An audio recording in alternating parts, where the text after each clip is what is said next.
Oh, say, can you see by the dawn's early light what so proudly we hailed at the twilight's last gleaming, whose broad stripes and bright stars through the perilous fight o'er the ramparts we watched were so gallantly streaming, and the rockets' red glare, the bombs bursting in air, gave proof to the night that our flag was still there.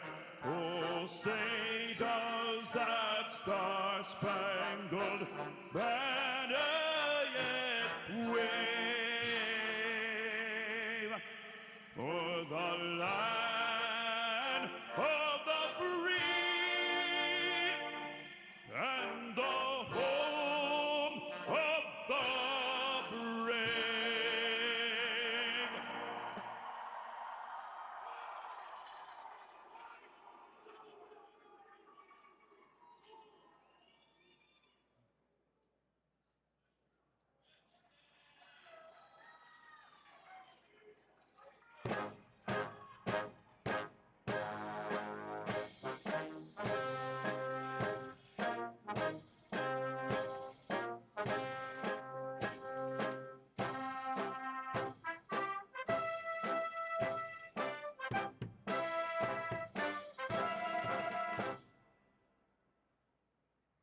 Ladies and gentlemen, please welcome Command Sergeant Major Vern B. Daly, Jr.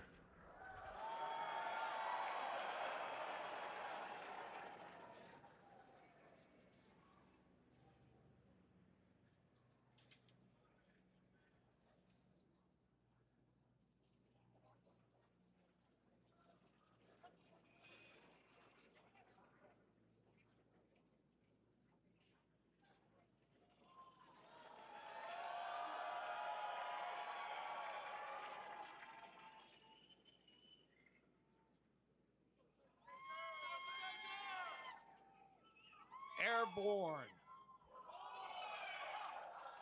Everybody fired up? All right, well then I won't take too much of your time, but I do have a few things to say. Ladies and gentlemen, distinguished guests, and most importantly, the incredible men and women of our armed forces.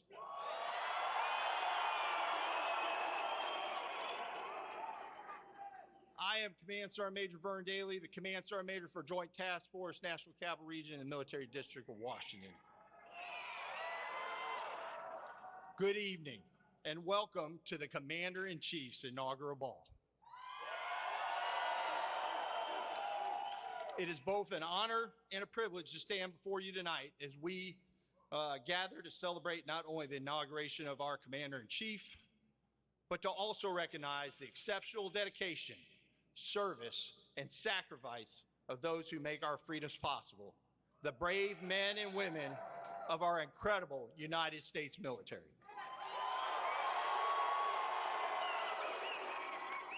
Your willingness to serve in uniform represents the strength and unity of our nation. Your courage and resilience serves as a beacon of hope and strength for not only our nation, but for the entire free world. Tonight, we come together to celebrate the strength and resilience and unyielding commitment of our military. From every branch, every service, from every corner of our great country and across the globe, our service members stand guard. You are the embodiment of our nation's resolve, and for that, we are forever grateful. It is no secret that the path to this moment has been paved by the sacrifices you make daily, not just in the heat of battle or in the face of adversity, but in the quiet, steadfast moments when you and the incredible families that support you stand ready. You do so with a spirit of service that is unwavering and a sense of duty and honor that is unparalleled.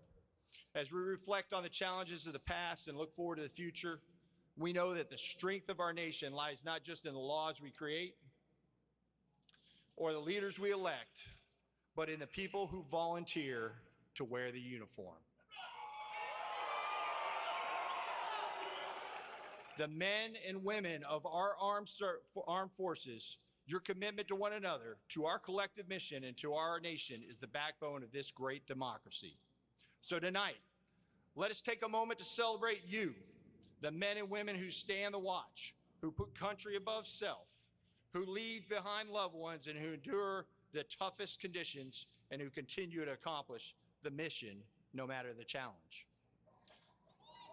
As we look forward to the future, know that you are not just a vital part of the fabric of the military, but a fabric of the nation. Your sacrifices make our world safer and ensure that all Americans continue to enjoy the freedoms we hold so dear. So thank you for your service, your sacrifice, and your unwavering commitment to our nation.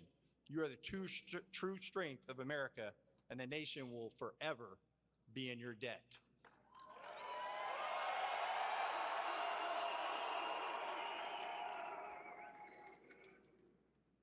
Enjoy the evening, as some of you seem to have already. And may we all be reminded in every moment of the immense pride we take in you, the members of the United States Armed Forces. Hey, before I go, though, because that's about it for my speech, we have the opportunity to talk to one of those outstations that's out there right now, I think. I believe we got somebody from Korea on. Hey. Sergeant Major Balmer, how you doing out there on the peninsula? Hey, Sergeant Major, can you read the station over? Yeah, we got you loud and clear, brother. Hey, we're here. We got our commanding general beside me here, Lieutenant General Leneve, and we got some great soldiers here in 8th Army. We just want to say that we're proud to be part of this historic day and these festivities. I'm going to answer a couple questions real quick that we always get when we talk back home. One is, what time is it over here? Well, it's noon right now here in Korea on Tuesday. And it's not too bad here. I think it's in the 30s today, but we're all doing great. We're fired up to be here. We can't wait to be part of this great event. Hey, thanks so much, Kent. Hopefully you can hear that applause. We really appreciate you, brother, and everything that you guys are doing to stand the watch out there on. So thank you. And to all of you out there, enjoy your evening, and thank you so much.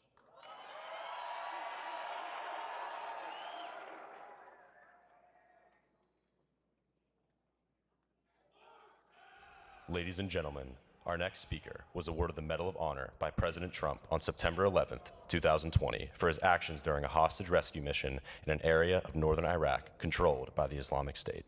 Please welcome Medal of Honor recipient, Sergeant Major Thomas Patrick Payne.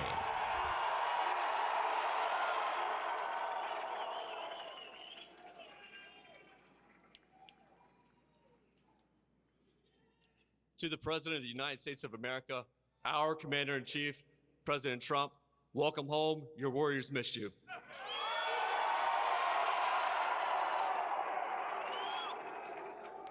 To our loved ones, distinguished guests, and most importantly, our Gold Star families, we're honored by your presence as we stand together to celebrate our Commander-in-Chief. From the first shots at Lexington and Concord, to the frozen fields of Valley Forge, to the beaches of Normandy, to the mountains of Korea, jungles of Vietnam, across the deserts of Iraq and Afghanistan.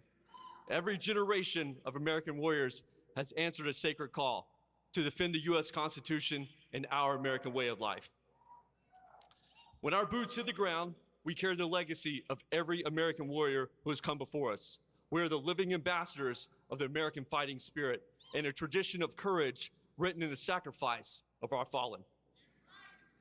The sound of the guns has always been our nation's warriors' call to action. It demands that we live the Army values of personal courage, selfless service, and unwavering sense of duty to complete the mission. Throughout history, American warriors have answered a call to serve something greater than themselves. This truth is reflected in the words of Isaiah 6:8. Then I heard the voice of the Lord saying, "Whom shall I send, and who will go for us?" And I said, "Here I am, send me." President Trump, our chain of command, and warriors, look around you. When the mission demands absolute success and lands on the desk of our commander-in-chief, we will stand ready, we will answer our nation's call, and say, "Here I am, send me."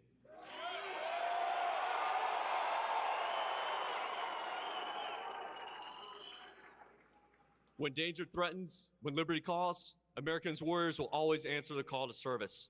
Victory demands a full measure of our nation's commitment. From the great Americans who support us on the home front, together we are an unstoppable force. This is the strength. It is America's key to victory on any battlefield. Your U.S. military will train relentlessly because we understand the hazards of our chosen profession. When chaos erupts, when the sound of the battle calls, we respond with power and purpose. We fight to win our nation's wars and annihilate our enemies. This is the standard. We honor our fallen by living extraordinary lives in honor of their sacrifice. Their legacy lives on in every victory in our daily lives. Across generations of American veterans, branches of the military, American warriors stand together, backed by a nation committed to victory. Never forget our commitment to each other extends far beyond the battlefield. The standards that we set, the excellence that we demand, we continue to serve our great nation for the rest of our life. Our foundation is one of discipline, dedicated to bring out the best in one another. Once our time in uniform ends, our commitment extends for the rest of our life. Tomorrow's challenges will be difficult. Our military will be prepared, more lethal, and more determined than ever before. Our job is to take time and learn from the past and become more lethal. I look forward to standing with you in whatever battlefield awaits us. Keep your aim true, your tomahawk scoured, and your warrior spirit fierce. President Trump, we stand ready to answer our nation's call, always running towards the sound of the guns and annihilating our enemies. Here I am, send me. Thanks for that.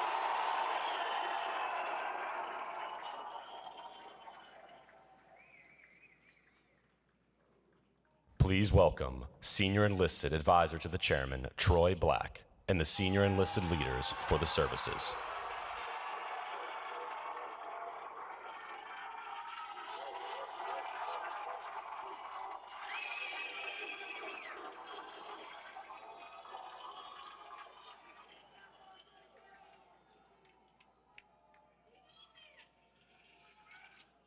Well, good evening, everyone.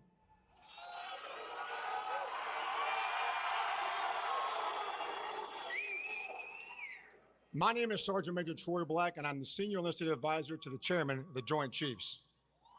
Thank you all for being here tonight. To all our military members, our families, our Medal of Honor recipients, family and friends, thank you. Thank you to our first responders, our law enforcement, our fire professionals, and especially our Gold Star families.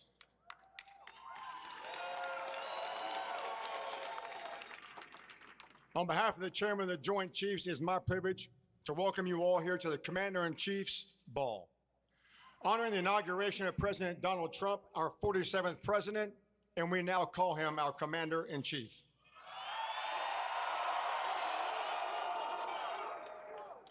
Since 1775, the military has been led by the Commander-in-Chief. The Commander-in-Chief is vested with the authority over all military operations and personnel. As outlined in the Constitution, this role is fulfilled by the President of the United States, and he is responsible for making critical decisions that affect the security and defense of our great nation. And for the last 250 years, the Commander-in-Chief has had the solemn duty to lead our military forces, ensuring they are always prepared to defend our homeland. Once again, President Trump shoulders a tremendous responsibility of guiding our military with strength, vision, and unwavering commitment to the values and freedoms that we hold dear. As a Senior Enlisted Advisor to the Chairman, it is now my distinct honor to introduce to you our service Senior Enlisted Leaders. They carry on one of the highest honors in all of our military forces. They serve our great nation and represent their service members, their service cultures, and are the standard bearers for all that is right in our military. Together as a shining example of our joint force, this group works to ensure that our United States Armed Forces, the absolute finest and most powerful military on the planet,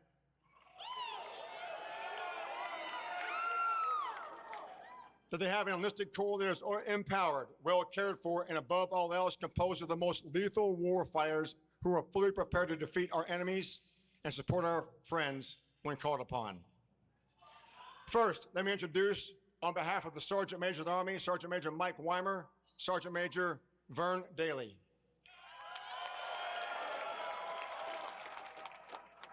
My Sergeant Major of the Marine Corps, Carlos Ruiz.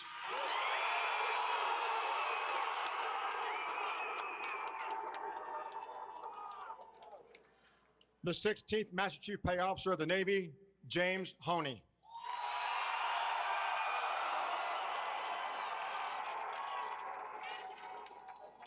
The 20th Chief Master Sergeant of the Air Force, David Filosi.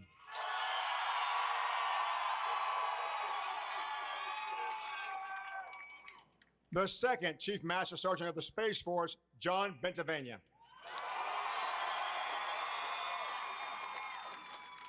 The 7th Senior Enlisted Advisor to the Chief of the National Guard Bureau, John Raines.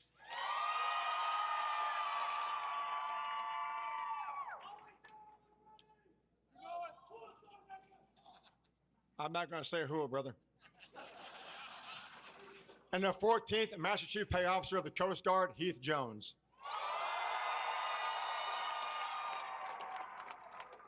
In addition to developing our war fighters, this group appears before Congress to advocate on behalf of the total joint force and their services. They set the bar for the enlisted development and empower their NCOs with good order, discipline, and the mandatory adherence to standards. They build trust among our allied partners and their friends, and our senior enlisted advisors promote not just their independent strength, but also increase our mutual worth as a joint force. I want to take another moment to acknowledge the force behind our force, our military families.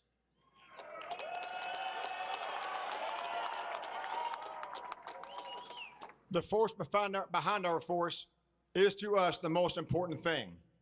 Family is absolutely the bedrock of our military, much like our NCOs are the backbone of our services. It is said that non-commissioned officer and petty officer are important to us, but I will tell you right now, without our families, without our friends, without our extended family members, it is nothing to serve our nation because they are who we serve. On behalf of every service member, past, present, and future, we thank each military family member for your priceless contributions to our nation's security. There is no class or book to teach you for what you do, but being a military family member is exceptional. As exceptional as our service, and you serve along beside us. Can you please join me in a round of applause for our military families?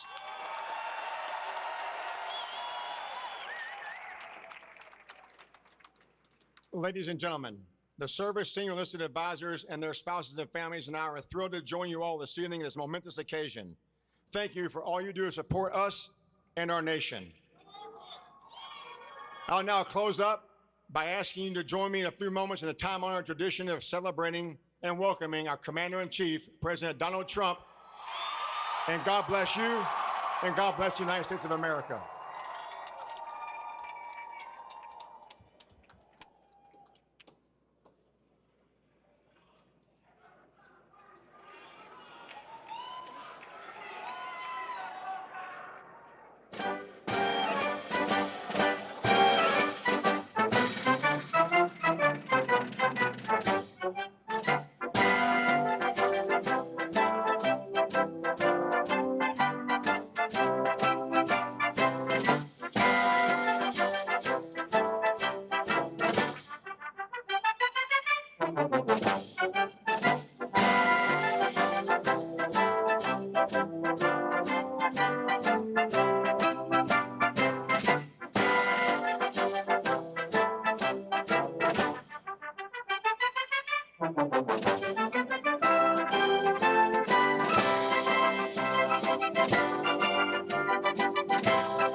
Ladies and gentlemen, please welcome the 47th President of the United States, President Donald J. Trump, accompanied by First Lady Mrs. Melania Trump.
Hallelujah. Glory, glory. Hallelujah.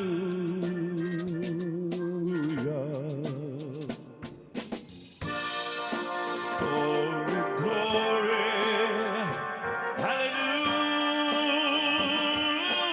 Hallelujah.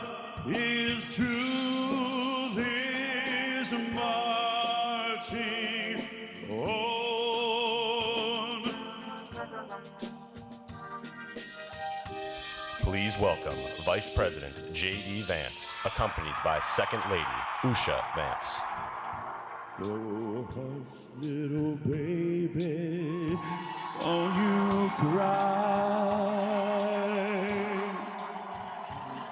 You know your daddy was born to die.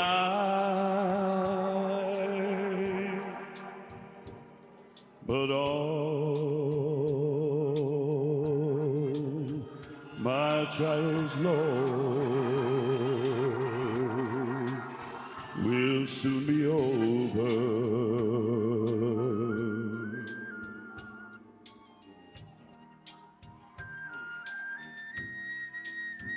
Please welcome Sergeant Tatiana Saldana, United States Space Force, Sergeant Henry Waller, United States Army, Staff Sergeant Lexus Martinez, United States Marine Corps, and Petty Officer Emmanuel Gamble, United States Navy.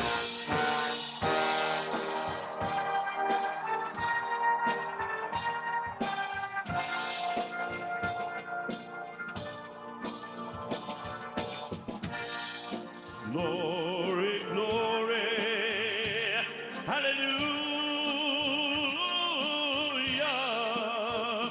His truth is marching on.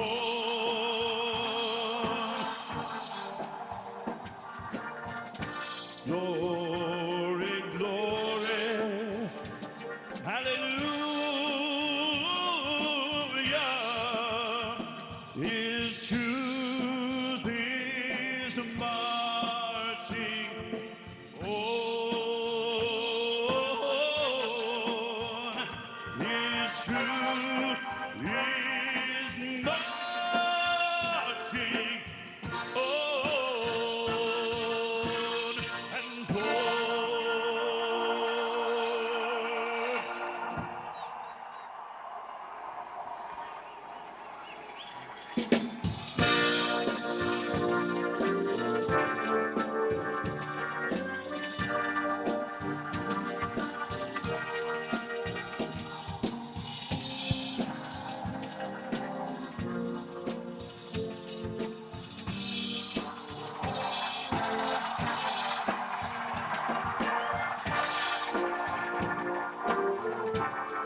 Well, thank you very much. This is a great honor. We have a lot of Space Force here, by the way, a lot of Space Force.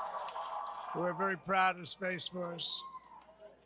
But there's nowhere else I'd rather be tonight than with some of the greatest American patriots of all, the men and women of the United States military. Thank you very much.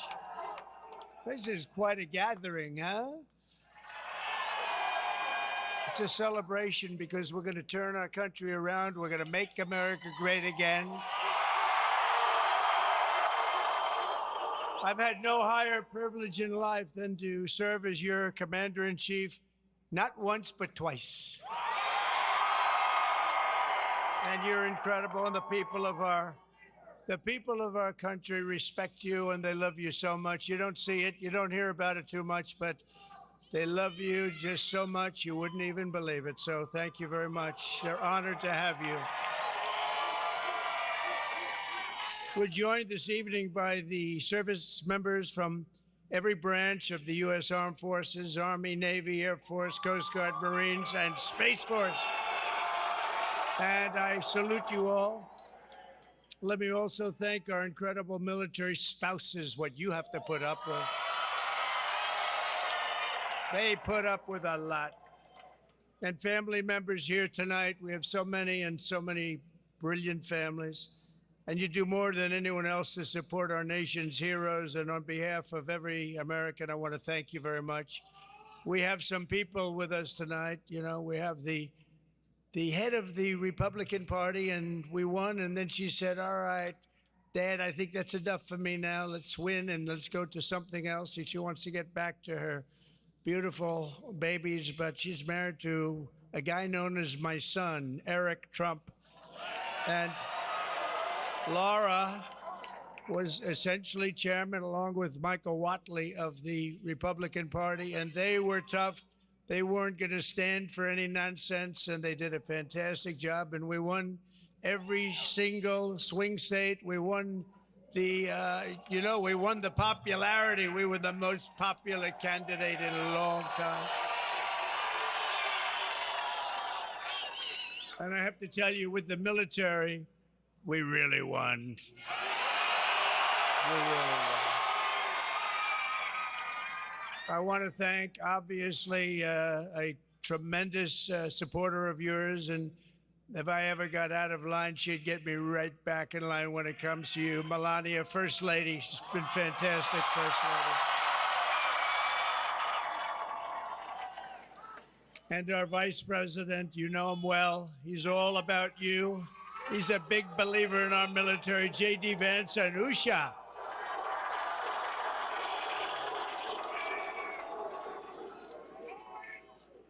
And I have other family members here. Don's in there somewhere, and Ivanka's there. Where is Ivanka? There's so many people. But we have a lot of family members. Tiffany is here. Barron was with us today. He's that tall one, I will tell you. And he's doing a good job. But today we celebrate the enduring strength and resilience of our glorious republic. And so it's highly appropriate that we also honor the men and women who keep us safe. And that's what you are. Your bravery inspires us, your service unites us, and your sacrifice and spirit protect us all. We made a little speech today. I think you probably saw it. Who did see it or hear it? Did anybody? Well, I think we said a lot, and we said more than anything else that we love you, we respect you so much, and we have a big commitment to each and every one of you. Starting today, America will be stronger and greater than it's ever been before. That's happening fast. That was a big win. That was a tremendous win. We all worked hard for it. And a big part of the reason that I won was because of my relationship with you. So we appreciate it. Under the leadership of our next Secretary of Defense, who I just saw, Pete Hegseth, who's fantastic. Where is Pete? I saw him backstage. I don't know. There's so many people. How do you find anybody in this crowd? This is a big crowd. But if Pete's around, if Pete can hear this, come on up here, Pete. But we will again build the most powerful military the world has ever seen. We're going to have it. You know, we did that 4 years ago, and then it was a little bit dissipated. But we're going to do it again, but much bigger, much stronger than ever before. We're also doing the Iron Dome, all made in America. We're going to have a nice Iron Dome. You're going to protect us with the use of the Iron Dome. Instead of worrying about political agendas, you don't have to worry about that at all. There's only one focus: defeating America's enemies. We're not going to be defeated. We're not going to be humiliated. We're only going to win, win, win. We're going to win, win, win. And we really do have some just incredible people working with us. So I've been looking around for generals like George Patton, Douglas MacArthur, Ulysses S. Grant. His stock has gone way up in the last 20 years, wouldn't you say, JT? They used to say bad things about him. Now all of a sudden he's very well respected, but we all fight to win, and we're going to win, and we're going to win like never before. In many ways, the economy is going to be strong. We're not going to let all of our nations, our friendly and unfriendly nations, push us around from any standpoint, including the economy, because we have something that they don't have. We have a power that they don't have. Liquid gold under our feet, the likes of which no other nation has. Yet, as I said in my inaugural address, we will measure our success not only by the battles we win, but also by the wars we end, and perhaps most importantly, the wars we never get into. It's called peace through strength. We won't have to fight the war, right? We don't have to fight the wars. If we can do it without fighting, as long as we have total victory, we do it without fighting. Through our power and might, we will lead the world to peace. Our friends will respect us. Our enemies will fear us. And the whole world will admire the unrivaled greatness of the United States military. And I will tell you, we made big strides. We totally rebuilt the United States military 2017, 2019, 2018. We rebuilt the entire U.S. military, and now we're going to do it again. A lot of it's been dissipated by people that don't know what the hell they're doing. But we're going to do it again. And this is going to be the dawn of the golden age of America. This is the golden age of America. And tonight, I'm filled with optimism for what lies ahead over the next 4 years. We will replenish the pride of our armed forces, end the recruitment crisis. And by the way, the recruitment numbers are through the roof in the last 2 months. I wonder why. Why? I don't know. Why the hell are they through? You know, you're having a little problem with recruitment. That's not good. And now the numbers are higher than they've just about ever. You know why? They love what they see for the future of our country. And they didn't love what they were seeing for the last 4 years. It was ridiculous. It's a big thing, actually. There's big stories. The recruiting has gone really through the roof, and that's good. I want to thank every service member here tonight and across the globe to know that you're at the heart of America's greatness. It's an exceptional honor to join you again in serving this magnificent nation that we all love, and that we're going to make greater, better, bigger, stronger. We're going to make it something that even you will be surprised. You'll see that, and it's going to be led by our great military, the strength of our military. We're going to make our military so strong that we don't have to use it. Wouldn't that be good? We don't have to use it. They'll look at us and they'll say, there's no way we're going after that one. So I want to just say to you, God bless you. God bless our armed forces. God bless our men and women serving overseas. And God bless the United States of America. Thank you. Thank you very much.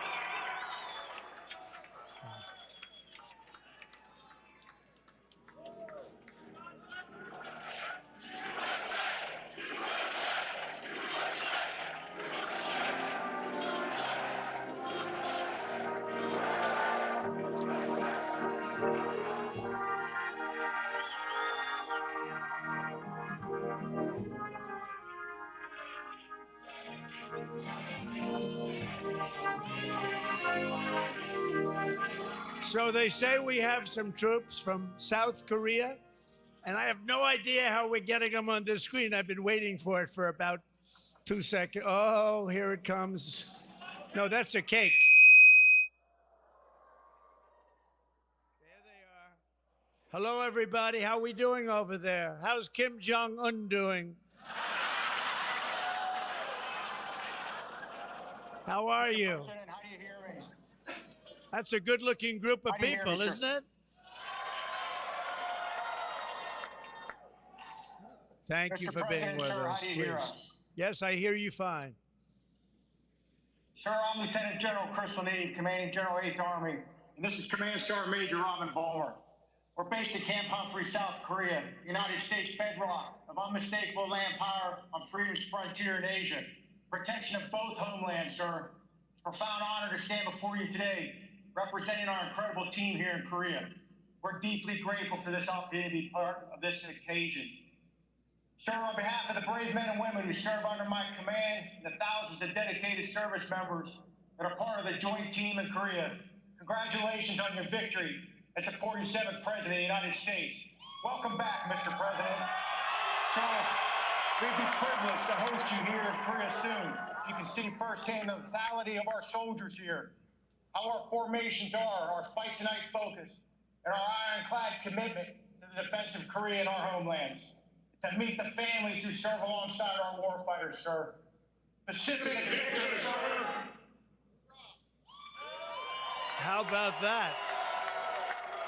So, could I ask you, how is it going in South Korea right now? How's it doing? You have somebody with pretty bad intentions, I guess. You know, you would say that, although I developed a pretty good relationship with him, but he's a tough cookie. How is it going over there? How is it doing? Sir, every day we train, we stay hard, and we plan for anything that you possibly could need us to do. The alliance is strong, and we're ready to receive you, Mr. President. Well, thank you very much. This is really, is this man central casting or what? If I'm doing a movie, I pick him to play my lead. I want to thank you all very much. What a good-looking group of people, and we are very secure when we have people like you in our military, and we're having a beautiful time in Washington. We just had that great election that you alluded to. It was a big one. It was a very big win. We won everything. We won just about everything. The only thing that matters, though, is we won with the military, the likes of which nobody's seen before. So that's really good. But I would like to just thank you all, and I'll see you soon. If anybody would like to make a statement, please do so. If you'd like to say something, you have a big group of people. We have all night, right? We have all night. If anybody would like to make a statement, go ahead. Who is, sir? That is great. You see that? They're not going to play games with you. That's good. I like to see that. Nobody's playing games with that man. Have a good time, everybody. Say hello to everybody over there. I have a lot of friends in South Korea. And great job. You look really sharp, really special, and you are a special guy. Thank you very much. Thank you. Thank you very much.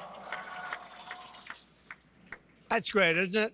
That's great, but you're great. Thank you all very much. Have a great time. Commander-in-Chief, this is the ball. This is the big one. This is the first one I stopped at. I hope the other ones don't hear me say that, but this is the one. And now we're going to cut a cake. And they said, could you be very, very careful, sir? Don't cut the plane, which is cake. Cut the runway. I think that's a good idea. Thank you very much. We love you all. Thank you very much. Presenting the sabers to the President and Vice President, Captain Abigail Barge, United States Air Force, Petty Officer, 2nd Class Robert George, United States Coast Guard.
you're short on your dough, you can stay there.